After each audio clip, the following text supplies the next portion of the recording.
नमस्कार. शिक्षकेतर कर्मचारी भरतीला जवळपास 21 वर्षानंतर हिरवा कंदील मिळालेला आहे आणि त्याला मुहूर्त लागत आहे. या व्हिडिओमध्ये आपण पाहणार आहोत शिक्षकेतर कर्मचारी भरती अंतर्गत जे कनिष्ठ लिपिक, वरिष्ठ लिपिक, मुख्य लिपिक, प्रयोगशाळा सहाय्यक अशी जी काही पदं भरली जाणार आहेत, त्याचबरोबर पूर्णवेळ ग्रंथपाल ही पदं सरळ सेवेमार्फत भरली जाणार आहे. जशी शिक्षकांची भरती पवित्र पोर्टलद्वारे सुरू आहे, तशाच पद्धतीने येत्या काळामध्ये शिक्षकेतर कर्मचाऱ्यांची भरती होणार आहे आणि या संदर्भातील अतिशय महत्त्वपूर्ण माहिती, पात्रता, वेगवेगळे GR, विद्यार्थ्यांच्या बरोबर ग्रंथपाल, कनिष्ठ लिपिक आणि त्याचबरोबर प्रयोगशाळा सहाय्यक यांचे प्रमाण किती, त्याचबरोबर 4 एप्रिलचा जो GR आहे तो पण आपण पाहणार आहोत 2024चा, आणि त्याचबरोबर 2019चा प्रमाणाबाबतीचा GR आहे तो सुद्धा या व्हिडिओमध्ये पाहणार आहेत. आणि या GR मध्ये अनुकंपा तत्वावरती कशा पद्धतीने पदे भरली जाणार आहेत यावरती सुद्धा आपण या व्हिडिओमध्ये चर्चा करणार आहे. अतिशय महत्त्वपूर्ण व्हिडिओ आहे. व्हिडिओ नुसता पाहायचा नाही आहे, जे चतुर्श्रेणी पदावरती ज्यांना काम करण्याची इच्छा आहे त्यांच्यापर्यंत पोहोचवायचं आहे आणि A to Z माहिती तुम्हाला या व्हिडिओमध्ये मिळणार असल्यामुळे येत्या काळामध्ये याबद्दलचे जे काही अपडेट्स येतील ते तुम्हाला चॅनलवरती मिळत राहतील. सो स्टे कनेक्टेड आणि अर्थातच नोटिफिकेशन ऑन करून ठेवा जेणेकरून तुम्हाला अपडेट्स मिळत राहतील. शिक्षकेतर कर्मचारी भरतीला हिरवा कंदील लावलेला आहे आणि त्याचप्रमाणे नियुक्ती व प्रमाण निश्चिती याबद्दल शासन निर्णय नुकताच प्रसिद्ध झालेला आहे. हे आपण डिटेलमध्ये सध्या पाहत आहोत. त्याच्यामध्ये राज्यातील मान्यता प्राप्त खाजगी, अंशतः पूर्णतः अनुदानित माध्यमिक व उच्च माध्यमिक शाळातील शिक्षकेतर कर्मचाऱ्यांच्या नियुक्ती व पदभरतीचे प्रमाण निश्चित करण्यात आलेले आहे. म्हणजे हे लक्षात घ्या, जेवढ्या व्यवस्थापना आहेत राज्यात खाजगी, अनुदानित, अंशतः अनुदानित, म्हणजे जे काही 20% अनुदान, 40% अनुदान, 60% अनुदान, या सर्वच ज्या व्यवस्थापना आहेत, आस्थापना आहेत, जिथं सध्या शिक्षक भरती चालू आहे, तिथंच येत्या काळामध्ये विद्यार्थी पटसंख्येच्या आधारे लिपिक, कनिष्ठ लिपिक, वरिष्ठ लिपिक, मुख्य लिपिक, पूर्णवेळ ग्रंथपाल, प्रयोगशाळा सहाय्यक यांची पदे मंजूर करण्यात आलेली आहेत आणि याचबरोबर अनुकंपा नियुक्तीसह 100% पदभरती भरण्यास शासनाची मान्यता देण्यात येत आहे. त्याचबरोबर या GR मध्ये काही गोष्टी सुद्धा मेन्शन केलेल्या आहेत, त्या आपण पाहूयात. याच्यामध्ये जी काही पदं भरण्यात येणार आहेत त्याच्यामध्ये जशी शिक्षक भरतीला 80% रिक्त पदांच्या मर्यादित पदं भरण्याची मान्यता आहे, तशीच मान्यता शिक्षकेतर कर्मचारी पदभरतीला देण्यात आलेले एक्सेप्शन याच्यामध्ये सांगण्यात आलेलं आहे, ते म्हणजे अनुकंपा तत्वावरती भरती. आता हे प्रथमतः सर्वांनी लक्षात घ्या की ही भरती आहे सरळ सेवेमार्फत होणार आहे आणि नुकतंच जे आपले माननीय मुख्यमंत्री आहेत देवेंद्र फडणवीस जी, त्यांनी सुद्धा हे घोषित केलं होतं की येणाऱ्या काळामध्ये क आणि ड संवर्गातील पदं ही सरळ सेवेमार्फत भरण्यात येणार आहे आणि अशीच भरती सध्या शिक्षकेतर कर्मचाऱ्यांची होणार आहे. त्यामुळे यासाठी लेखी परीक्षा त्याचबरोबर मुलाखत सुद्धा असणार आहे. तर आपण सरळ सेवे भरतीमध्ये जरा एका मिनिटात फक्त जाणून घेऊया ही भरती म्हणजे काय. तुम्ही गुगल केलं तरी सुद्धा तुमच्या लक्षात येईल की जिथे उमेदवारांना कोणत्याही मध्यस्थ संस्थेमार्फत न जाता, व्यवस्थापना न जाता सरळ डायरेक्ट भरती होते स्पर्धात्मक परीक्षे बाबतीमध्ये आणि त्याच्यामध्ये मुलाखत घेतली जाते आणि लेखी परीक्षा घेतली जाते आणि त्याच्यानंतर मेरिटनुसार यांचं सिलेक्शन होतं.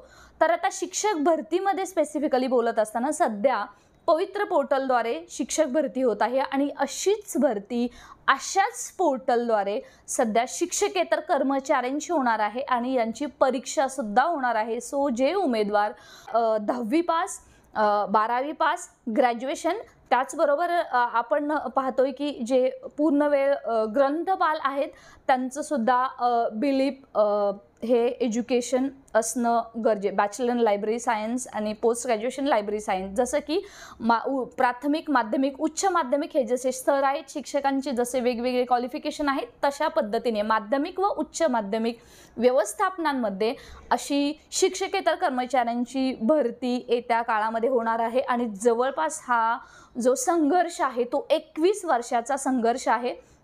तरी पदे कोणत्या प्रमाणात भरली जातील ते आपण 2019च्या GR नुसार पाहणार आहोत.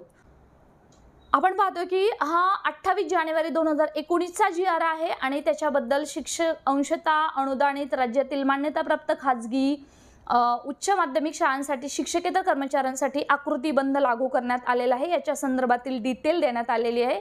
हे पहा, याच्यामध्ये लिपिक वर्गीय पदांसाठी किती लिपिक असावेत आणि विद्यार्थी संख्या किती असावी याचं एक प्रमाण दिलेलं आहे. तर आपण पाहतोय की 500 पर्यंत जर पत्रसंख्या असेल, 5वी ते 12वीची पटसंख्या, तर एक कनिष्ठ लिपिक असेल, वरिष्ठ लिपिक असणार नाही. आणि तुम्ही याचा स्क्रीनशॉट काढून घेऊ शकता. 501 ते 1000 पर्यंत एक कनिष्ठ लिपिक, एक वरिष्ठ लिपिक, 1000 ते 1600 पर्यंत 2 कनिष्ठ लिपिक आणि एक वरिष्ठ लिपिक, 1601 ते 2200 पर्यंत 2 कनिष्ठ लिपिक, एक वरिष्ठ लिपिक आणि 2201 ते 2800 पर्यंत 3 कनिष्ठ लिपिक आणि एक वरिष्ठ लिपिक. हे लक्षात घ्या. कनिष्ठ लिपिक आणि वरिष्ठ लिपिक यांची जी अर्हता आहे ती वेगवेगळी असणार आहे. अगदी 10वी पास, 12वी पास जरी असलं तरी कनिष्ठ लिपिक म्हणून तुम्हाला तिथं संधी मिळणार आहे. ही खूप महत्त्वाची गोष्ट आहे आणि त्याच्यामुळे भरपूर पदे हे त्यावेळेस आपण पाहतो की त्यावेळेस जवळपास एकूण पदं होती ती जवळपास 17,695 होती. 2019चा हा डाटा आहे. आता सध्या त्याच्यामध्ये चेंजेस असणार आहेत, कारण विद्यार्थी संख्येनुसार शिक्षक संख्या ठरते आणि विद्यार्थी संख्येनुसारच ही जी शिक्षकेतर कर्मचाऱ्यांची पदं आहे ती भरली जाणार आहेत. त्याचबरोबर अधीक्षक आहे ते सध्या याच्यासाठी संधी दिलेली नाही आहे. आणि ग्रंथपालचं आपण पाहूया.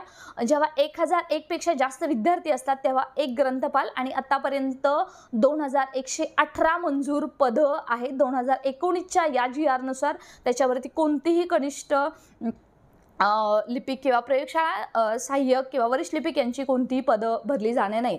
त्याचबरोबर प्रयोगशाळा सहाय्यक यांचे प्रमाण कसं आहे, इयत्ता 9वी ते 10वी साठी 201 ते 700 मध्ये एक मंजूर पद आहे, 701 ते 1500 मध्ये एक मंजूर पद आहे आणि 1500 पेक्षा जास्त असतील तरी एक मंजूर पद आहे. एकूण मंजूर पदे होती त्यावेळेस की 4048, परंतु त्याचबरोबर काही अतिरिक्त सुद्धा पदं असल्याचं आपल्या लक्षात येते. म्हणजे येत्या काळामध्ये मोठ्या प्रमाणात शिक्षकेतर कर्मचाऱ्यांची भरती होणार आहे. त्यामुळे सरळ सेवा भरतीचा जो पॅटर्न असेल, सध्या सरळ सेवा भरती कोणत्या कंपनी मार्फत घेतली जाते ते सुद्धा तुम्ही कमेंट सेक्शनमध्ये लिहायचं आहे. आणि येत्या काळामध्ये सध्या IBPS ही परीक्षा घेते की TCS परीक्षा घेते ते अजून ठरलेलं नाही आहे, परंतु तुम्ही सरळ सेवा भरतीचा अभ्यास करण्यासाठी कामाला लागायचं आहे. त्याचबरोबर 4 एप्रिलच्या GR नुसार की अनुकंपा तत्वावरती नियुक्तीला इथं एक्सेप्शन दिलेलं आहे. तर अनुकंपा तत्वावरती नियुक्ती म्हणजे काय याचा सुद्धा तुम्ही स्क्रीनशॉट काढून ठेवू शकता की त्याच्यानुसार 2004चा शासन निर्णय आहे किंवा त्याचा 2007चा शासन निर्णय आहे. त्याच्यानुसार जर अनुकंपा तत्वावर किंवा अ-ड श्रेणीतील जे राज्य शासकीय कर्मचारी सेवेत असताना दिवंगत झाल्यास त्यांच्या कुटुंबावर ओढवणाऱ्या आर्थिक आपत्तीत त्यांच्या कुटुंबियाच्या सहाय्य होऊन आर्थिक मदत मिळावी यासाठी, म्हणजे अर्थातच जो शासकीय सेवेत जो कर्मचारी क किंवा ड पदावरती काम करत असतो त्याचं जेव्हा सेवेत असताना जेव्हा अचानक मृत्यू होतो त्यावेळेस त्याच्या घरच्या जे काही शिक्षित जर मुलगा मुलगी कुटुंबीय जे असतील तर त्यांना, किंवा त्या व्यक्तीची पत्नी किंवा पत्नी असेल तर त्या व्यक्तीचा पती, अशा व्यक्तींना तिथं ती नियुक्ती मिळते. परंतु ही जी शिक्षकेतर कर्मचाऱ्यांच्या भरतीचा हा GR आहे त्याच्यामध्ये सांगण्यात आलेलं आहे की जेव्हा 80% पद भरती करण्यात येणार आहे त्याच्यामध्ये विचार करायचा आहे की अनुकंपा तत्वावरती आहे, त्यांची कोणतीही परीक्षा घेतली जाणार नाही, मुलाखत घेतली जाणार नाही, त्यांना डायरेक्ट तिथं नियुक्ती दिली जाणार आहे. एक्सेप्शन 2 कोणाकोणाला नियुक्ती देण्यात जाणार आहे, मुलगा मुलगी, पत्नी, अविवाहित, विवाहित या संदर्भात हे सर्व तुम्हाला स्क्रीनशॉट व्यवस्थित काढून घ्या जेणेकरून तुमची ही सुद्धा गोष्ट यामध्ये क्लिअर होईल. आता तर मित्रांनो, ह्याच्यामध्ये जे काही 4 एप्रिल 2025चा GR आहे तो टेलिग्राम चॅनलवरती आहे. या व्हिडिओच्या डिस्क्रिप्शन बॉक्समध्ये टेलिग्रामची लिंक दिली आहे, व्हॉट्सअप चॅनलची लिंक दिलेली आहे. पटापट जॉईन करा, जेणेकरून तुम्हाला येत्या काळामध्ये याबद्दलचे डिटेल्स सर्व मिळत राहतील. हा पण GR सुद्धा पाहतोय तो तुम्हाला टेलिग्राम चॅनलवरती सुद्धा मिळेल. आणि हा जो GR काढण्यात आलेला आहे ती उपसचिव महाराष्ट्र शिक्षण, शालेय शिक्षण तुषार महाजनजी या सरांच्या सही नुसार आपण हे पाहतो. डिजिटल सिग्नेचर आहे त्यांच्यानुसार हा काढण्यात आलेला आहे. आणि जवळपास 21 वर्षानंतर या पदभरतीला मान्यता मिळत असल्यामुळे येत्या काळामध्ये पहिल्याच फेजमध्ये 5000 प्लस पदे भरली जाण्याची दाट शक्यता आहे. कारण सध्या राष्ट्रीय एज्युकेशन पॉलिसी आणि त्याचबरोबर CBSE धर्तीवरती जी काही परीक्षा पॅटर्न आपण पाहतो की परीक्षा पद्धती CBSE पॅटर्नवरती जी काही SSC बोर्डच्या शाळा ज्या स्विच होत आहेत की CBSEच्या धर्तीवरती त्यांचं जे काही अकॅडमिक इयर चालणार आहे, त्यामुळे हा जो शिक्षकांचा भार कमी करण्याचं काम करणार आहे ते म्हणजे हे शिक्षकेतर कर्मचारी. कारण आता आपण पाहतो की सध्याची अशी परिस्थिती आहे की बरेच शिक्षकेतर कर्मचाऱ्यांची पदं रिक्त आहेत आणि तिथे आता ते शिक्षकांना कामं करायला लागणार आहे. त्यामुळे शिक्षकांचा भार सुद्धा याच्यामुळे कमी होणार आहे. आणि अर्थातच ही सर्व जे वर्षानुवर्षे शिक्षकेतर कर्मचारी भरतीची वाट पाहत आहेत त्यांच्यासाठी अतिशय आनंदाची गोष्ट आहे. त्यामुळे जे 10वी पास आहेत कनिष्ठ लिपिकसाठी पात्र असतील, जे 12वी पास आहेत ते वरिष्ठ लिपिकसाठी पात्र असतील, त्याचबरोबर ग्रॅज्युएशन सुद्धा चालणार आहे. आणि प्रयोगशाळा सहाय्यकसाठी BLIP वगैरे ही तुमची अर्हता असणं गरजेचं आहे. त्यामुळे तुम्ही आता कोणताही न विचार करता जनरली जे आपल्या चॅनलवरती जे फॅमिली मेंबर्स आहेत त्यांचं ग्रॅज्युएशन झालेलं आहे, त्यामुळे तुम्ही आता TCS पॅटर्न असेल, IBPS पॅटर्न असेल, सरळ सेवा MPSC द्वारे जो पॅटर्न असतो त्याच्या तुम्ही अभ्यासाला लागा. आणि लवकरच तुम्हाला याच्या संदर्भातील पोर्टलवरती सर्व माहिती दिसणार आहे आणि लवकरच ही पदभरती सुद्धा सुरू होत आहे. त्यामुळे स्टे कनेक्टेड. याबद्दलचे पुढचे अपडेट्स असतील चॅनलवरती नक्कीच मिळत राहतील. आपल्या चॅनलवरती जेव्हा मी ॲडव्होकेट प्राध्यापक बालुशा म्हणजे जेव्हा कोणतेही लाईव्ह घेत असते तेव्हा बरेच उमेदवार असतात आणि हे असतात व्ह्यूअर्स असतात, ते विचारत असतात की मॅडम शिक्षकेतर पदभरतीचं काय झालं. त्यांच्यासाठी खास हा व्हिडिओ बनवत आहे आणि प्रत्येकाने गरजवंतांपर्यंत नक्की पोहोचवा या अपेक्षेसह. जय महाराष्ट्र.